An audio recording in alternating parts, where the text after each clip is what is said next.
Hello, wonderful and blessed people. This is Wilson Mutoa, and your program is Impact Initiative. Today, I want to share about 3 types of churches.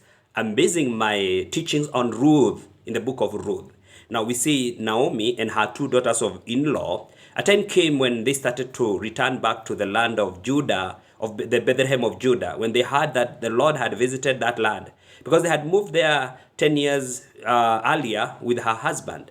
And when they got to the land of Moab, the husband died and with her 2 sons, and now she's left with 2 daughters-in-law. And when she heard in Ruth chapter 1 verse 7, she took the road that would take her back to the land of Judah, Bethlehem. Now, we need to get to a point when we go back home and return to our original place. We have to go back home. Bethlehem of Judah is a house of bread, is a house of victory, is a place of healing. Though we've been away from the commonwealth of God and the purposes of God, a day comes when we begin to hear good news about home and we have to go back. And this is what now Naomi did. She began to take that road that would take her back home to the land of the Bethlehem of Judah. And I want to challenge you out there, if you've been away in the land of Moab, and Moab represents a place of death, a place of lack of purpose fulfillment, a place where you are disconnected with fulfilling God's purposes for your life, and you've got to rise up one day and begin to go back. Take the road that goes back home. And today I challenge you. But I want to share about those 3 churches. I'll start with the Ruth church. The upper church, I beg your pardon, the upper church. The upper church is the church that does not finish God's purposes. It's a church that goes halfway the journey, and when things get tough, and when the challenges are so much, she cannot finish the process. Because Naomi got to a point and she gave them condition that if you want to follow me, these are the conditions. I'm too old even to give birth to sons that can marry you. And even if I got married today, will you wait for them to marry you? These are very tough conditions that Naomi gave for their followership. And Orpah felt this is too difficult for me. I cannot be able to follow. And she went back. So she represents a church that cannot move beyond certain levels or certain dimension of the journey. Now, this word Orpah means, it means a color or pigment varying around a light gray brown color. So this is represent undecisiveness. It also means to show submissions in fear. And it also means to try to gain favor by clinging or just flattering. It is not a totally committed church. This is the upper church. And we should not be that upper church. Let's look at the Naomi church.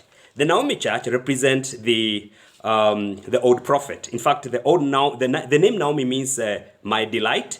And she was the wife of the Elimelech. Now, this Naomi church represents the old prophet who is very bitter. It is a bitter church that experienced the former moves of God, but later grew cold. But good news is that though the old prophet, it is still trying to come back home. It is still trying to recover the lost ground, the lost benefit, and however, still important because she also midwifed Ruth, and we know she helped Ruth even to manage to go about the issue of Boaz, and she later got the kinsman redeemer. But it's a bitter church. It's a church that experienced the former moves of God. You know, when Naomi came back from the land of Moab, she told people, don't call me Naomi, call me bitter, because the hand of the Lord had been against me. And it's an old church that has lacked that cutting edge productivity, but still very important. It is a church that has no ability to enter the future realities of God, because he's saying, I'm too old, I cannot get son. It's a church, though trying to pursue God's purposes, and not a bad church, but the church that is not able to enter into the finality of God's purposes. It's an old prophet that's trying to discourage the Orpah and the Ruth church, or the emerging church. Now, let's finally finish with the Ruth church. This is, the name Ruth means a friend, and she was a Moabite, and she was the wife of Mahlon. Now, this really is mentioned in the maternal progeny of our Lord Jesus Christ in Matthew chapter 1 and verse 5. Now, Ruth church represents faithful church. Faithful church. It also represents a church that is justified based on faith, because her being a Moabite would not have been enjoined in the purposes of God. She represents a church that is through faith justified, because she's a Gentile. She's not among the nation of Israel, or the benefit. She's not entitled to the benefits entitled to the children of Israel. So she's a Moabite, but she was included in the purposes of God later. Justification by faith. She's like a Canaanite and Rahab. She's like Rahab, a Canaanite, who was also included in the same. Now, let's see here. This church, Ruth, represents very progressive church. A church that is able to enter into newness. She's able to enter into newness. And she said in verse 16, chapter 1, verse 16, your people shall be your people, your God shall be my God, where you shall range, I will range. So this is a church that is able to identify with the new realities, new relationship, your people, because she's coming from the land of Moab and she's very progressive, able to move into the future. And she is saying, you are God, you are God. She's able to progress into new realities of worship. She's able to journey in the things of God. And that's why she's telling Naomi, you are God. That means a God that I've never known will be my God. I'll pursue that God. I'll journey in the things of God. I'll journey in the depth. I will progress in the unfolding truth or in the present truth. And you are people that is ready and flexible to get into new relationship. Where you launch, I will launch. Here represent the ability to enter into new spiritual territories, launching into newness. And she goes all the way, she finishes. So Ruth represents a church that has finishing power, finishing potential. She pursues purpose, and she has full faith. She's not, Naomi could not discourage her. A church that has full faith. She is full of faith and submission because she's very loyal. You can see her submitting to Naomi.